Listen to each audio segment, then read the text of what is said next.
은행과 같은 전통적인 금융기관을 거치지 않고 온라인 플랫폼을 통해 개인과 개인이 금융거래를 하는 걸 P2P 금융이라고 부르죠. 이 P2P 금융이 관련 법안 발의 2년 만에 국회 정무위원회 법안 소위를 통과했습니다. 핀테크 업계 오랜 수건이었던 만큼 국회 문턱을 넘은 P2P 금융의 다음 행보에 관심이 집중되고 있는데요.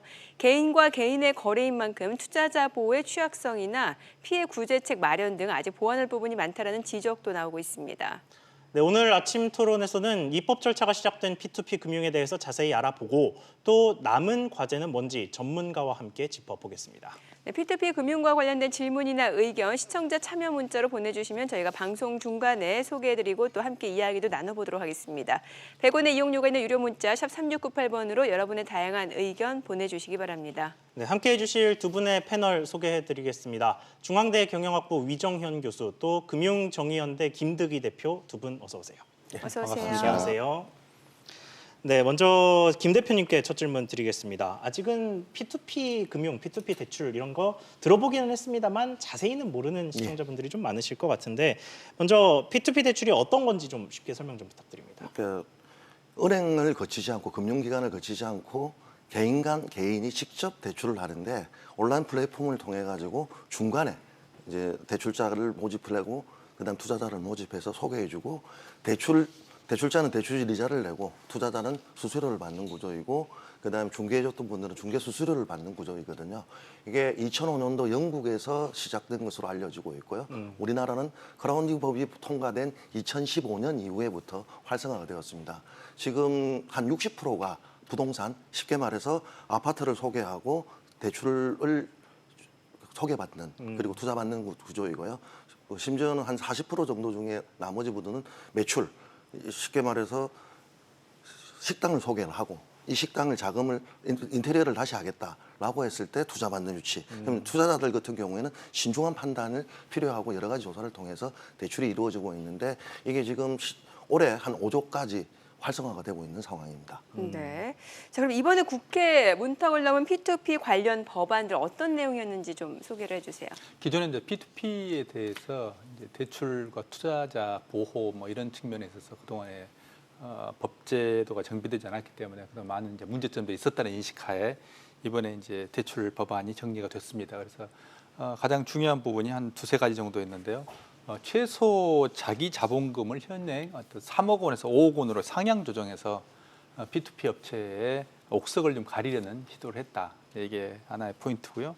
또 하나는 이제 금융사의 투자 유치, 자기 자본 투자가 가능하게 이제 해서 금융사 투자가 대출 한 건당 최대 40%까지 가능하게 했고 자기 자본 투자도 대출 한 건당 최대 20%까지 가능하도록 했습니다. 뿐만 아니고 건당 이제 개인 투자자들의 한도인데요. 건당 이제 500만 원으로 이제 제한되었던 것도 이제 한도를 좀 늘릴 그럴 계획으로 있습니다. 네, 이렇게 뭐 한도가 오르는 대신에 나름의 투자자 보호책도 마련된 뭐 이 정도 내용을 이제 법안의 골자로 볼 수 있을 것 같은데요. 두 분께 모두 여쭙겠습니다. 이번 통과된 법안 어떻게 보고 계십니까? 먼저 김 대표님. 이게 지금 2015년 이후부터 도입됐기 때문에 어떠한 규제를 받지 않고 있기 때문에 소비자 보호와 투자자 보호를 위해서 법안이 통과된 것들은 찬성을 하는 입장인데 이게 우려스러운 것들이 우량한 물건으로 대출이 집중되는 법이 되지 않을까 하는 부분이 있습니다. 그 말씀은 뭐냐면 지금 금융기관이 투자를 허용을 했거든요. 40%까지. 그리고 개인 투자자 모집도 자본금도 5억으로 늘렸어요. 이제 그러다 보니까 돈 많은 사람들 아니면 우량한 기업들이 들어왔을 때 금융회사 같은 경우에는 물량만 좋은 것들에 대해서 대출을 허용한다든가 이러다 보니까 부의 집중도 이루듯이 우량한 물건에만 집중되는 것. 그러다 보니까 투자자들은 비우량 물건에 가지 않느냐라는 우려점을 가지고 있습니다. 교수님께서는 어떻게 보셨나요? 이번에 그동안에 이제 핀테크의 어떤 규제 완화라는 측면에서 이번에 그 법이 통과된 것 자체는 바람직한 규제 완화의 측면에서는 하나의 의미가 있다고 생각을 합니다. 뿐만 아니고 그동안 이제 P2P 시장 자체가 거의 뭐 법안이 없었기 때문에 뭐 사기도 많이 발생했었고요.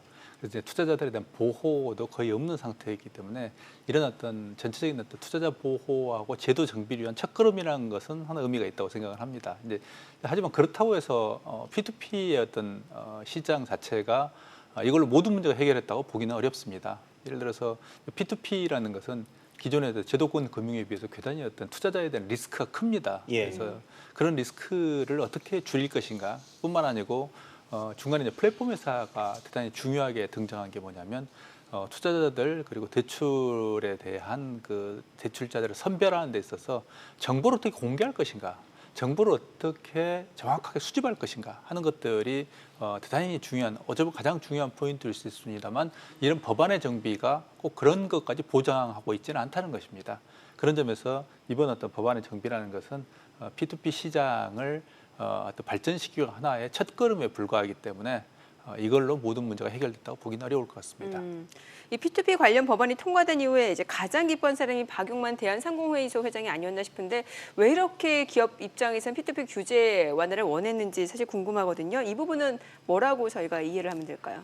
박용만 회장이 그동안에 이제 주장을 했던 게 이제 주로 규제 완화에 대한 이슈를 많이 주장을 네네. 했었습니다. 그래서 이제 이건 P2P 법안뿐만 아니고 다양한 형태, 특히 이제 4차 산업혁명 관련된 이 다양한 형태의 어떤 규제들을 박용만 회장은 철폐하기를 여러 차례 이제 강력하게 주장을 했습니다만 그 중에서 이제 P2P에 대한 어떤 특히 핀테크에 대한 규제가 풀렸다는 점에 있어서 기뻐하지 않았나 생각이 듭니다.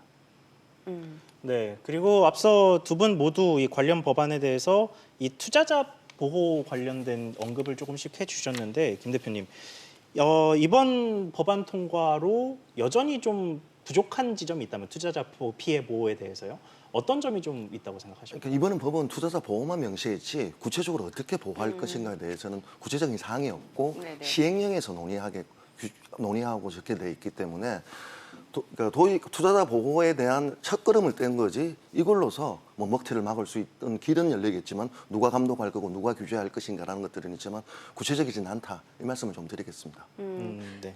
실제로 그러면은 그동안 투자자가 어떤 피해를 입었는지 그 유형별로도 좀 살펴봐야 될 것 같은데 뭐 연령대도 좀 다양할 것 같고 이 부분도 좀 설명을 해주세요. 그러니까 투자자들 피해들 같은 예. 경우는 대부분 먹튀라는 논란과 사기, 다단계 사기 이런 피해들을 많이 받고요. 고연령층도 피해를 많이 받는데 은퇴 자금들을 가지고 들어오셔가지고 투자를 했던 경우들이 많았거든요.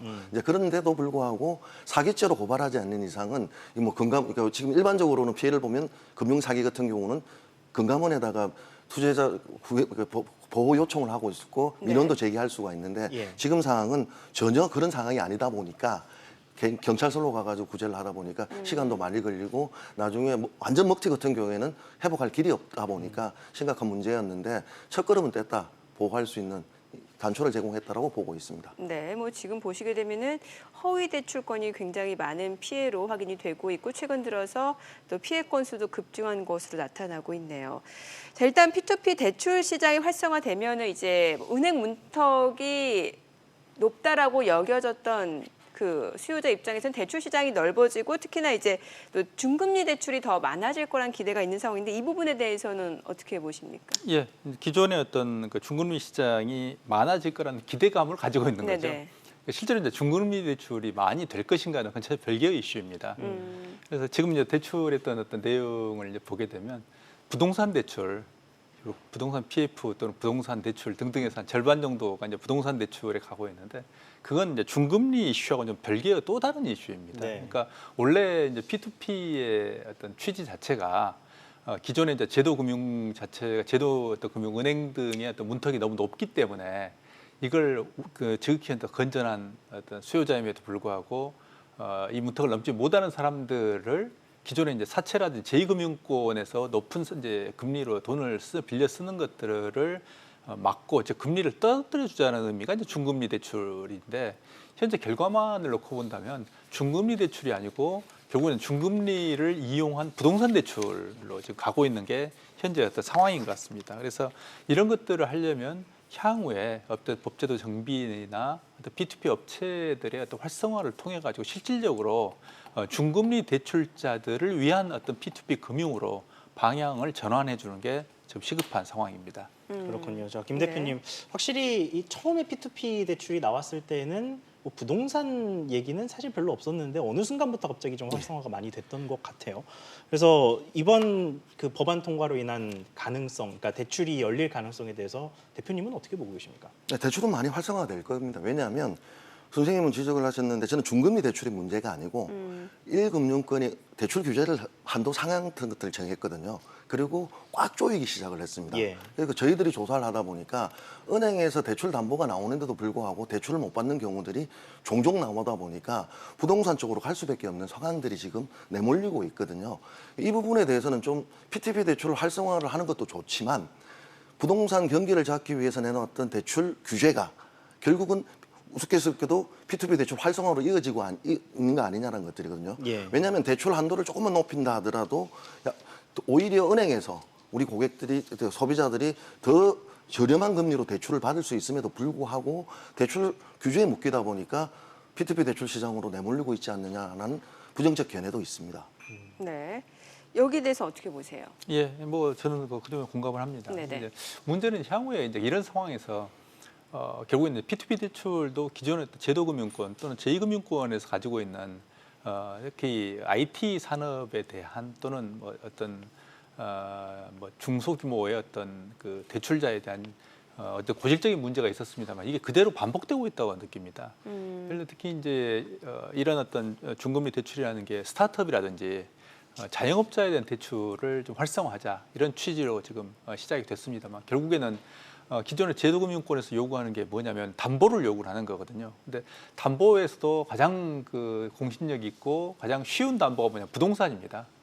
부동산 담보 또는 부동산 대출을 통한 어떤 대출 금액, 어떤 투자 금액 회수 이게 이제 가장 쉽고 편한 방법입니다만 결국은 지금 P2P 업체의 대출과 사업 행태를 볼 때도 기존의 제도금융권과 별 차이가 없는 양태로 나타나고 있다는 겁니다. 예. 그런 걸 어떻게 해소할 수 있을까? 그래서 원래 아까 대표님 말씀하셨듯이 핀테크, 결국은 핀테크의 이제 본산이라고 불리는 영국에서 이게 출발된 P2P 어떤 금융 자체가 이제 시작되었습니다만 이제 그 본래의 취지를 지금 우리 한국의 P2P 대출에서는 제대로 살리지 못하고 있다는 점 이게 오히려 이제 문제가 지금 되고 있는 것 같습니다. 그래서 향후에 이 부분을 어떻게 할 것인가, 즉 기존의 어떤 담보대출, 부동산 대출을 막고 좋은 어떤 그 선의의 대출자들에 대한 또 좋은 사업 아이템을 가지고 있는 그런 스타트업들의 대출을 어떻게 잘 할 수 있도록 할 것인가가 관건인 것 같습니다. 네, 근데 말씀하신 내용에 조금 붙여서 질문을 드리면 이게 P2P 대출이 원래는 말씀하신 것처럼 신용도가 부족해서 은행 문턱을 넘지 못하는 뭐 스타트업이나 자영업자 같은 사람들에게 필요한 대출을 내어주자라는 취지에서 시행이 된 건데 정작 좀 편한 길인 부동산 대출로 지금 영역을 넓혀가고 있다는 말이죠. 그러면 이게 본래의 취지대로 잘 기능을 하려면 옥석 가리기가 꼭 필요한 상황인데 이에 대해서는 옥석 가리기가 뭐 가능할지부터 좀 논란이 좀 있는 것 같아요. 여기에 대해서 어떻게 보십니까? 이게 이제 영국의 핀테크와 우리나라의 핀테크가 좀 다르게 출발한 것 같습니다. 그래서 영국에서는 대단히 이제 핀테크가 이제 정착하고 성공하게 된 대단히 중요한 원인이 뭐냐면 이런 기업들, 스타트업이라든지 이제 P2P 업체도 포함됩니다만 정부가 컨설팅 기능을 준다는 것입니다. 그래서 컨설팅 서비스를 통해서 각 예를 들면 P2P 업체에서 대단히 중요하고 지금 결여된 역량 자체가 뭐냐면 대출자에 대한 분석 또는 대출 아이템에 대한 분석 역량이 결정적으로 결여되어 있다는 것입니다. 예. 그러니까 부동산을 쉽게 가는 거거든요. 그래서 그런 역량을 그럼 P2P 업체가 가지지 못했다고 했을 때 그걸 어떻게 단기간에 보완해 줄 수 있을까 하면 그게 바로 정부가 해야 될 역할이 이제 되고 있습니다. 근데 우리나라 정부의 특히 금융 당국이라는 것은 관리 감독 또 사후 문제가 터졌을 때 그 부분에 대해서 수습하는 이런 기능에 좀 집중하고 있지 사전에 컨설팅을 하거나 문제에서 그 어떤 특정의 어떤 업체들의 부족한 역량을 채워주거나 하는 부분에 대한 그런 노력과 정책이 좀 결정적으로 결여되어 있습니다. 이 부분이 핀테크에 있어서 한국과 어떤 영국의 정부의 결정적인 차이이기 때문에 이 문제를 어떻게 해결하느냐 또는 정부가 이 P2P 업체들, 특히 플랫폼 업체들의 역량을 끌어올리느냐 하는 게 중요한 상황입니다. 네, 김 대표님은 옥석 가리기가 어떤 식으로 진행이 될 수 있다고 보세요? 저는 자본금 위주하고 대출에 있어서 피해를 보지 않고 투자자들에게 배당을 유치를 계속 해줬던 데가 결국은 빅3, 빅4 이렇게 구분될 거라고 보고는 있는데 선생님 지적하신 게 저는 100% 공감하고 있는 게 네. 저는 캐피탈 대출이 위주로 가야 되는 것들이었는데 너무 안전빵이라고 하실지 좀 속은데요. 부동산 대출로 가다 보니까 정작 이 순기능은 사라지고 저는 제4의 4금융이 되는 거 아니냐. 1금융, 2금융, 대부업체, 그다음에 P2P 대출업체 이렇게 가고 있는데 정부가 활성화만 하는 것들이 문제가 아니고 이게 원래의 순기능 쪽으로 어떻게 갈 건가에 대한 것들을 가다 보면 공동으로 IT를 이용할 수 있는 펀딩을 조성해 준다든가 이런 부분이 선행되지 않고는 저는 옥석은 가려지는데 부동산 대출을 위주로 한 새 사회 금융권이 나올 것이다 이렇게 보고 있습니다. 네. 자, 이번 P2P 관련 법안 통과로 이제 뭐 금융사 투자 유치라든지 자기자본 투자에 물꼬가 튀었다라는 점에서 긍정적인 해석이 나올 수 있을 것 같은데 사실 대기업 입장에서는 뭐 규제가 완화돼서 좋을 수 있고 이게 결과적으로는 또 대기업이 이 산업을 또 독점할 수도 있다라는 우려도 있는 게 사실이거든요. 여기에 대해서 어떻게 보세요? 현재 대기업에 대한 이슈는 조금 지나치게 우리가 예민한 거 아닌가 생각을 하고 있습니다. 예. 왜냐하면 지금 현재 여전히 이제 금산분리 또 은산분리법이 지금 살아있는 상황이고 그리고 이제 P2P 시장 자체에 대해서 현재 제도금융권 또 예를 들면 대기업이 소유하고 있는 증권사 이런 데는 여전히 지켜보는 관망하는 입장입니다. 왜냐하면 현재 P2P의 어떤 물건 자체가 대출 자체가 규모가 큰 것도 아니고 그 자체가 좀 리스크가 상당히 있다고 좀 보여지기 때문에 그리고 지금 부동산 쪽이 우리는 이제 부동산 시장 자체를 좀 조이고 있는 상황입니다만 P2P 대출의 절반 이상이 부동산에 모여 있다는 것도 상당한 위험 요인입니다. 예. 그래서 P2P 업체가 도미노식으로 이렇게 그러니까 부실화될 수도 있는 부동산 정책의 향방에 따라서 이런 거기 때문에 지금 대기업들 같은 경우는 이 부분에 대해서 관망하고 만약에 향후 이제 P2P 어떤 시장 자체가 활성화되고 그리고 이게 정말 스타트업을 지원하는 하나의 기구로서 기능한다면 대기업에 관심을 가질 만하겠지만 현재 그 부분에 대한 부분은 조금 너무 예민한 어떤 생각이 아닌가 그렇게 봅니다. 김 대표님은 어떻게 보세요? 대기업이 독점할 수도 있다라는 우려에 대해서요. 선생님 말씀은 맞는데요. 예. 우리가 예전에도 경험했지만 재벌 3세들이 떡볶이 시장까지 골목 상권까지 예. 사건이. 확 쓸었던 문어발식으로 있기 때문에 그런 우려는 있다고 봅니다. 네네. 지금 바로 들어오지는 않을 거고요. 우회적으로 금융기관 투자를 늘렸기 때문에 40%로서 금융사를 통해서 들어올 수도 있는 것들이고요. 재벌 3세들이 자기 자금으로 펀딩 회사를 만들 수도 있다고 좀 보고 있기 때문에 이게 이제 활성화가 되느냐 안 되느냐라는 것들이 없고 여기서 황금알을 낳는 거이냐 아니냐 그리고 이후 이제 이 법이 이번에 처음 시작했기 때문에 앞으로 어떻게 규모의 경제로 간다 보다면 그 규모를 자본금을 더 늘린다든가 투자금을 더 늘린다든가 했을 경우에는 저는 충분히 대기업도 들어올 수 있다 이렇게 보고 있습니다. 아, 예. 네, 그렇군요. 그러면 이게 가계부채와 연관을 좀 지어볼까 하는데요. 가계부채가 2분기에 들어서 굉장히 많이 늘었는데 1분기에 비해서 이게 부동산 담보 대출을 조이다 보니까 기타 대출 쪽으로 다른 대출 쪽으로 수요가 몰리면서 가계 대출이 늘었는데 이게 사실은 다 그 부동산에 들어갔을 것이다라는 관측이 많단 말이죠. 예. 만약에 P2P가 조금 더 활성화된다면 이게 또 다른 부동산 대출의 창구가 되는 것 아니냐 이런 저는- 우려도 있을 것 같은데 어떻게 좀 규제할 방법이라든가 대처할 방법 같은 게 좀 있을까요? 저는 이제 100% 부동산 위주로 갈 수밖에 없다고 보고 있고요. 왜냐하면 이거 P2P 대출이 처음 취지와는 전혀 다르게 한 60% 가량이 PTP, 부동산으로 지금 치우쳐져 있거든요.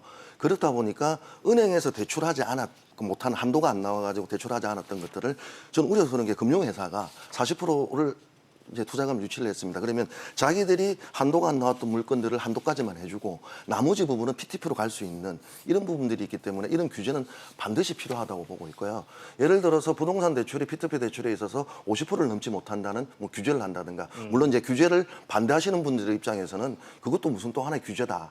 라고 말씀을 해주실 수 있겠지만 금융회사로 이제 진입이 되었고 금융회사까지는 아니지만 금융시장으로 들어왔기 때문에 어떠한 규제를 만드는 상황에서 부동산으로 몰리는 부분들에 대한 감독 규제가로서 만들어야 되지 않을까 이렇게 생각을 하고 있습니다. 자, 그렇군요. 그럼 두 분께 이제 마지막 질문 드리겠습니다. 입법 과정에서 국회가 P2P 금융과 관련해서 앞으로 좀 더 보완할 부분이 있을 것 같다는 생각이 드는데 어떤 점을 보완을 해야 하고 또 정부도 앞으로 어떤 방침을 세워야 되는지 김 대표님부터 한 말씀 부탁드립니다. 저는 이제 투자자 보호에 대해서는 법령에 들어가 있기 때문에 시행령에서 나올 거라고 봅니다. 그렇기 때문에 좀 더 깊게 들어가고요. 대출자 같은 경우에는 어떻게 보호할 건지에 대한 부분들이 시행령 들어갈 때 반영이 됐으면 좋겠다고 봅니다. 우리가 대출을 받을 시기에 그 소득 규모와 직장, 직책 이런 것들을 보고 대출 금리 인하권이 있어요. 예. 그 은행이나 금융권에 가면 일정 정도 지나고 나서 내 신용도가 회복됐고 금액이 월급이 많아졌기 때문에 요청을 하면 대출 금리를 인하를 해주는데 P2P 대출에서도 이걸 적용할 건지에 대한 전 논의도 필요하다고 보고 있거든요. 예. 왜냐하면 내 신용도가 좋았고 내 월급이 많았기 때문에 부도날 확률이 적어지고 위험성이 리스크가 내려왔기 때문에 이 부분을 어떻게 반영할지가 필요하다고 보고 있고요. 그다음에 반영될 게 IT에 대한 부분들을 정부가 어떻게 좀 지원을 해줄 것인가. 영세사업자들이고 5억 가지고는 저는 안 된다고 보고 있거든요. 그다음에 개인정보 보호를 어떻게 해줄 것인지 이 부분도 국가가 지원책으로서 가고 이것들이 되어야지만 개인정보 유출이 되지 않다 이렇게 보고 있습니다. 네, 같은 질문 위 교수님께도 드리겠습니다. 이 법안이 나아가야 할 방향 어떻게 보고 계십니까? 저는 이제 법안보다도 향후에 이제 우리가 이 부분에서 어떻게 보완해야 될 것인가 한 걸 생각한다면 이번에 이제 또 역시 아이러니하게도 규제 완화를 우리가 이야기할 수밖에 없습니다.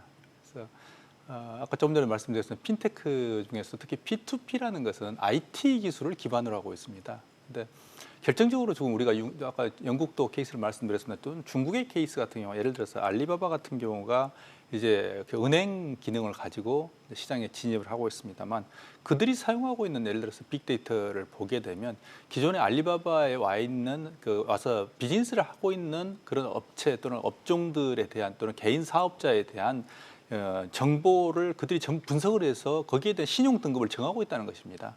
그렇기 때문에 P2P에 있어서 결정적으로 중요한 두 가지 요소. 하나가 업종이 얼마만큼 그 매력이 있는가 또는 또 하나는 그 대출 받고자 하는 개인이 얼마만큼 신뢰할 수 있는가. 이 두 가지가 가장 중요한 이슈입니다만 이 두 가지 모두를 알리바바는 빅데이터 분석을 통해서 알고 있다는 것입니다. 하지만 우리나라의 P2P 업체는 이 두 부분이 결정적으로 결여되어 있다는 것입니다. 왜? 규제 법안 때문에 우리나라 빅데이터 산업 자체가 성립이 안 되고 있거든요. 그래서 오히려 아이러니하게도 이런 어떤 데이터 산업과 또는 인공지능에 대한 규제 완화가 P2P 산업을 살릴 수 있는 바로 지름길이 아닌가 생각을 합니다. 네, 알겠습니다. 오늘 김대기 대표, 위정현 교수였습니다. 두 분 말씀 잘 들었습니다. 감사합니다.